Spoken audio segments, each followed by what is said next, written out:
stony-faced in their corners. They break off in match 3.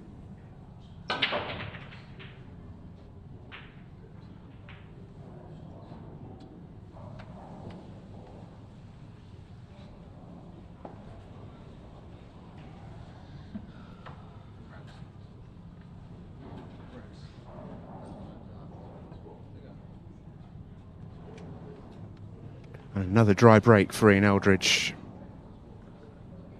There's been a fair few of those. Just struggled to really get going. Kyle Cope and Cohen Bradford, smiles on faces as they try and pick apart this one.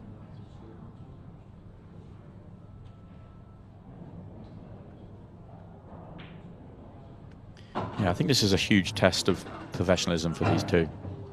Just got to deal with the chances that come in front of them. Not think about the overall picture.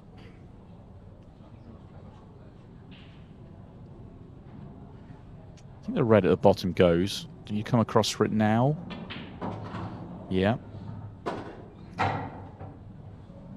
Hardest ball to get on. Get on it early, get it out the way. They had margin there. They landed with a lot of angle, so they've now got balls up the table. If they needed to, they could have finished straight. They'd have had balls to connect to as well.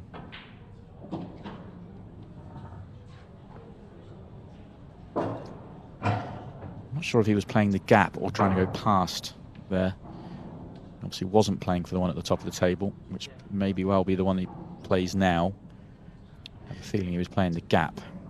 And I wonder as well if Cohen and Kyle, you know, we always say, play the table, not your opponent. We always say that. But I think in the pairs there is an element where that can change ever so slightly. I'm a big believer in playing your opponent.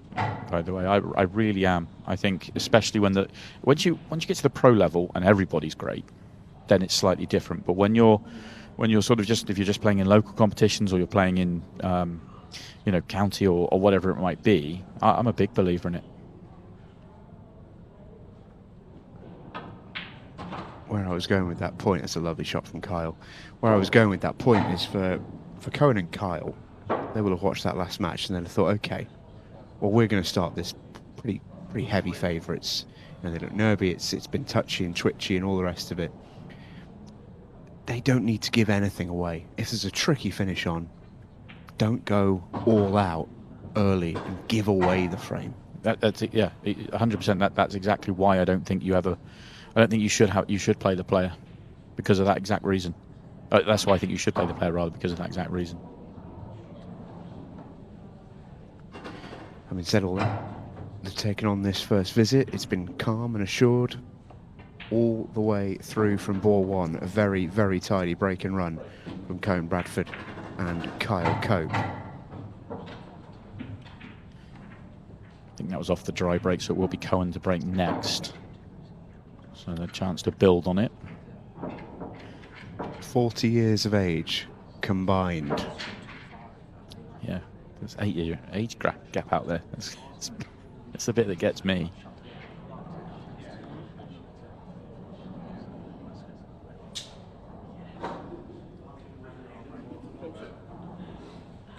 Spoke to Cohen over the weekend. He was in the event at the Ultimate Pool Masters. He lost first round to the eventual champion Christophe Lambert in a match that was played on this table on Friday. And spoke to him afterwards, and he was reasonably pleased with how he's played. He's had a lot going on, not pool related, in the last month or so, just off the table, family holidays, that kind of thing. Hasn't been able to devote as much time as he usually likes to. He's a sort of, well, he's just a teenager, and we all remember what that was like. When you're good at something, you obsess over it and you play it all the time. He's one of them players who are difficult to scrape off the table. Him and Kyle Cope are known to have incredibly long practice sessions. Yeah, I'm not sure I fully remember 16. It was a long, long time ago, but I'll take your point. These yellows have finished okay. Was it this millennium for you? He's shaking his head, folks. Thanks, Stephen. Thanks very much. I was just trying to do the maths. That was all. It was a mathematical question purely. Mid-90s, but you must know.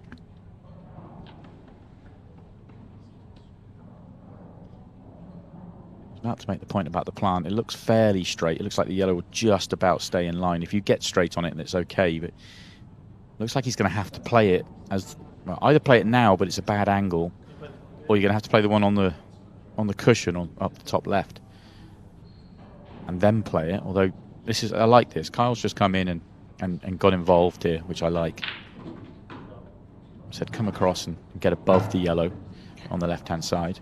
Back yourself. Come out horribly, though. Yeah, if he lands straight, it's okay. There is enough room to be on the yellow by the 8-ball. The problem is when he plays this one to the bottom left corner, he's going far too far to the right-hand side. Do you think he plays it to the bottom right? I think so. I think, he's going, bottom right. You're exactly right. That's a lovely shot from Cohen Bradford. How about that? Forced into playing that way because of the cue ball. He's a talented young man. That was excellent. And that was brilliant teamwork. That was absolutely fantastic teamwork. Kyle Cope was sat there. He said, in the interview, they said it, they're going to let each other just play in their individual games, but he knew that Cohen couldn't make his mind up. He was either going to have to take a really tricky ball up the cushion, or he was going to have to play a plant with a bad angle. And he couldn't make his mind up what to do. And Kyle just came in and said, yeah, play the plant, get above the yellow rather than worrying about trying to get below, and good things can happen from there. So great teamwork.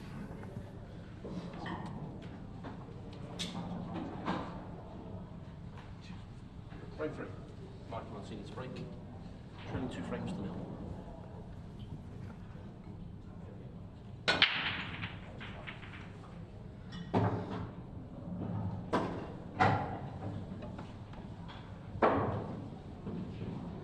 Tricky. Made a ball. Very tricky layout.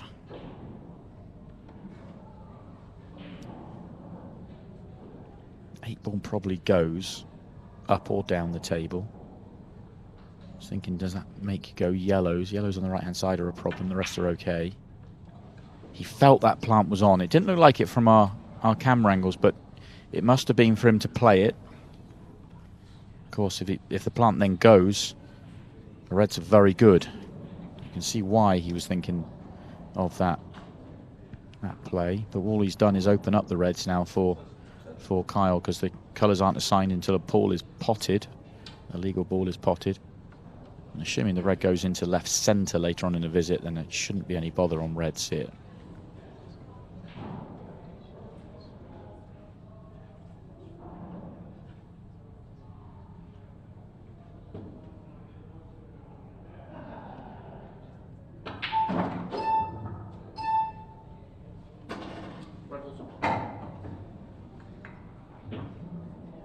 I think he's a little short. Must have been playing up the table there. You'd have thought he'd play up the table there anyway. The 3 at the top are the ones he wants to get rid of. Tony Brown watching on, safely ensconced in the winner's side of the Pairs Cup group. Okay, he may not have been playing all the way up, but he was short. You see the angle he had there. If he was an extra few rolls up the table, and the reason I say he was playing that because he's so good, you don't expect him to be out by a long way. If he didn't have to play the cannon there, he could have played then the gap, gone up the table, come back down, and then dealt with it from there. So possibly a bit of a rework here. He certainly wasn't looking to move balls when he first came to the table. No, but I quite like the rework.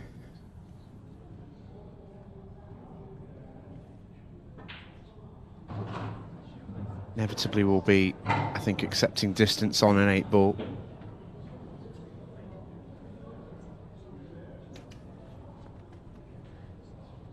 But he's going to hope to find a positional shot on his final reds where he can track down the line and get nice and close to it, so he's not having to play it, for example, from the top left corner pocket.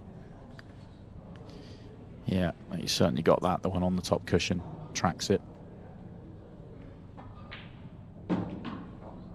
Come a little bit further than he wanted. He's still okay. He's still just the straighter you get, the more you force it. But he's got enough angle that he doesn't really have to do too much. Just float it.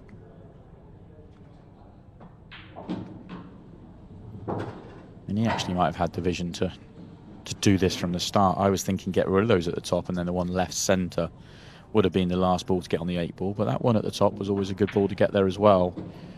So he may have had that in his mind from the start, but it is an excellent counter, or essentially a finish from the break really, because it was a original missed pot.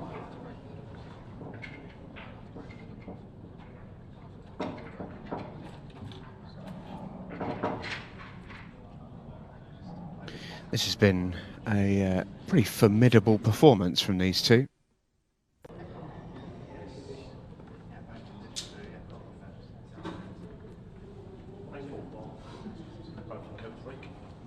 And they might be getting out of there very quickly indeed. They've had 3 visits to the table.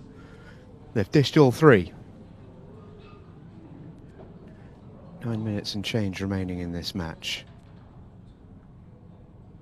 Cohen Bradford front ball breaking. That 8 ball was moving. And he is dry. He's got nothing going on his breaks tonight, Cohen. Okay, it has to be yellows here. You feel just the yellow, middle of the top cushion. That's your ball. Now, there's enough room to get there and possibly leave it as a plant to top left, which would make life easier.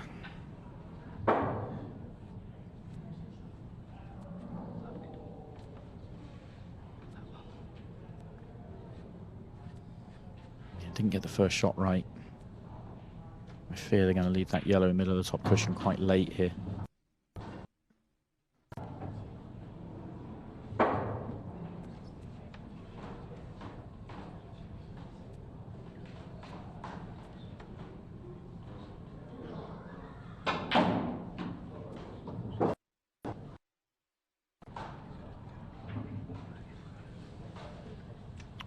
Well, that was quite the shot.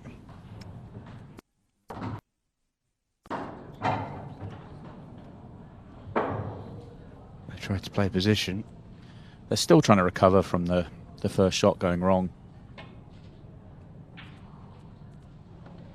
Yeah, it was always going to be about that yellow middle of the top cushion, and couldn't get there on the first shot. So the plan's always got to be get there on the second shot, and if the ball is still over top left when you get there, and you've got so much more margin of error. Anywhere a little bit higher than where they are now, and it would be comfortable as a shot. And they never really attacked it early enough for me. I like Carl's thinking here. I think he's thinking of playing the plant down towards the bottom left and just sort of taking pocket superiority.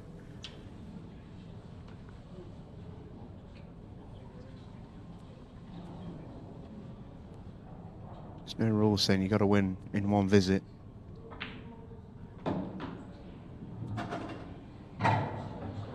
Or do they think the plant squeezes in, maybe? Because that would be the only reason for continuing to pot here. You don't, in international 8-ball rules, you don't start potting balls unless you're going. Or... Yeah, they do have an advantage, though. They've got a lot of balls ahead, so they could afford to maybe lose a couple, but that's all to set up a shot. You don't want to lose many more. No, they're going. They're fully going. Doesn't look like there's any room for the red at the top of the table, but why would you pot balls otherwise? Kyle could have got Cohen onto this plant to play the shot that you were talking about, and they're still not there 2 shots in.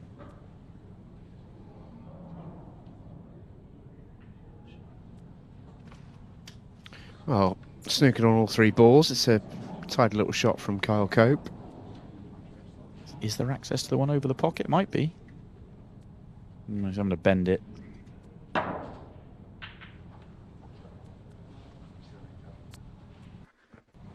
Well, he's left Cohen plumb on the double.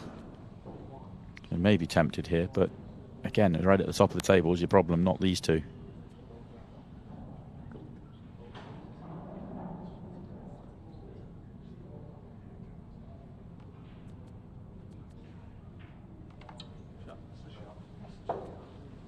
Yeah, another clever little shot. Snookered on all 3 balls again. Reds have been developed.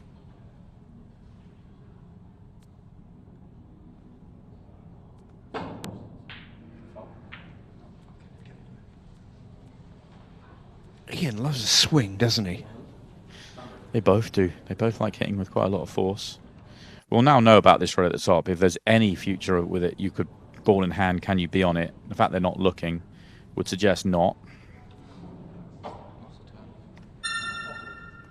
They're wary of playing the simple lost turn here because there is an angle where you leave the yellow on bottom right and they can land on the yellow at the top of the table. So they just need to be clever about where they put their cue ball here. That needs to fall. It does. Got away with it. So now it's a very, very tough positional shot for Mikey Mancini. Double, simple 8-ball. No problem. Treble. Quadruple. Quad's close. Not to be. No, that's playing the odds there from Kyle Cope. Knew he was leaving some sort of swing, but that's it. They've still got the red at the top of the table. That's an issue. Now they've decided they fancy going. I'm not sure about this. If they were going to go, why not go previously? I know they had the yellow over bottom left that was causing a slight issue, but unless they just feel this red at the top, they've got to solve for it. I think they're also maybe running a little bit of clock. 3-0 up. Under 4 minutes now to go. That was high tariff.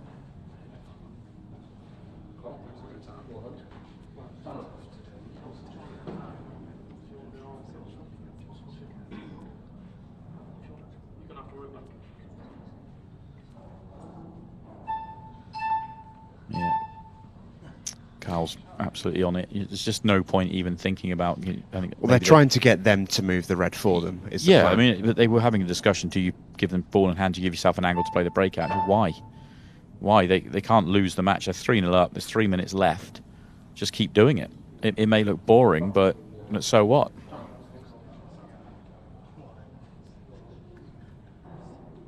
Just do this for the next 3 minutes and job's done.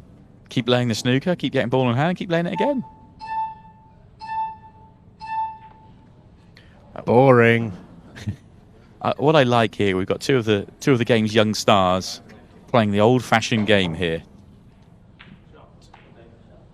There's a great effort. That really was a great effort.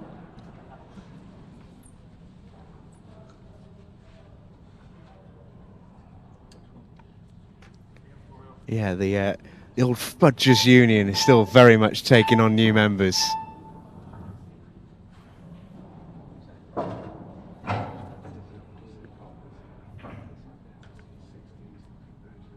See, this is where it hurts them. They've taken too many balls off the table for me, because now they're struggling and they're under pressure to play a good snooker because of the yellow being in close proximity to the other yellow.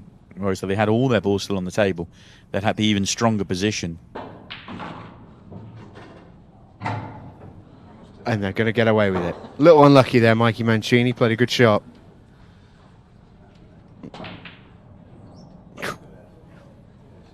Eldridge really just love a whack. Loading up. 99 power every shot. Bang.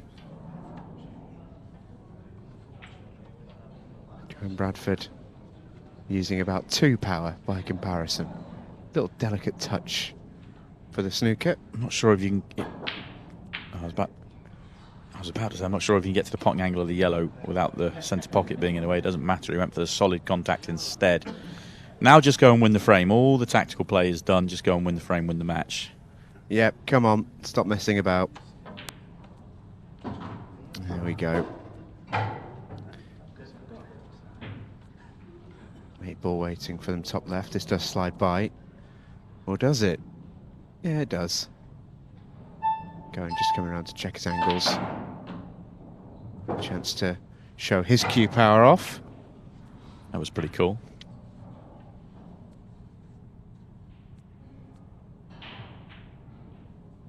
Bit of an exhibition shot that from Cohen Bradford. Very tidy.